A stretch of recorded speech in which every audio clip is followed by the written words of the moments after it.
Year 24. Buried in a windowless hospital basement reconciling insurance claims for a company that doesn't know your name. The light above your desk is flickered for 3 weeks. Nobody fixes anything down here. That's when your phone buzzes. Seller financing approved. It's yours. $0 down, a struggling laundromat bought using nothing but the seller's own terms and a payment plan you built yourself after nights reading contracts nobody your age reads. You close the tab, back to the spreadsheet.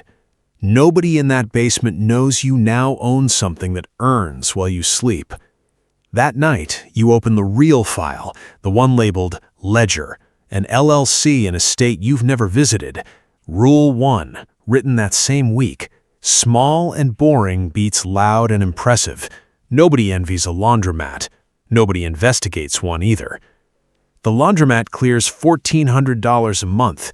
You don't spend a cent. Every dollar becomes the down payment on the next seller finance deal, a vending route, then a half-empty storage facility you filled to 90% just by answering inquiries in an hour instead of 3 days. $0 of your own money. 3 businesses. Nothing in your name. The entity owns everything, and you become the person standing behind the person standing behind the paperwork. Then the first real scare. A former seller resurfaces, claiming you shorted him. He hasn't called a lawyer, he's called the local paper's tip line. Your name isn't on the deed, but the registered agent is, and a registered agent is a thread. You meet him yourself, a diner parking lot, 6:45 a.m. before your shift. You bring the paperwork, the survey map, his own email confirming the terms. He reads it in silence, folds it back up, says he must have misremembered. You drive to work with your hands still not steady, understanding something for the first time. The money was never the fragile part. Being seen was. Month 16, you quit the day job with a 2-week notice and a vague line about exploring something. Nobody expects the quiet one in the basement to be building an empire. Free of the day job, you move faster, leveraging each business's cash flow into the next acquisition instead of your own money. An HVAC company, a regional insurance book, a logistics software firm nobody else wanted. $0 ever leave your own pocket. Every deal is funded by the one before it. Something shifts inside you that you don't say out loud. You built this because you were tired of being invisible. Now you build because stopping feels like falling. You go quiet with the people who love you most. Your sister asks if you're okay. You say, work's been a lot. Not a lie, just a smaller truth hiding a much bigger one.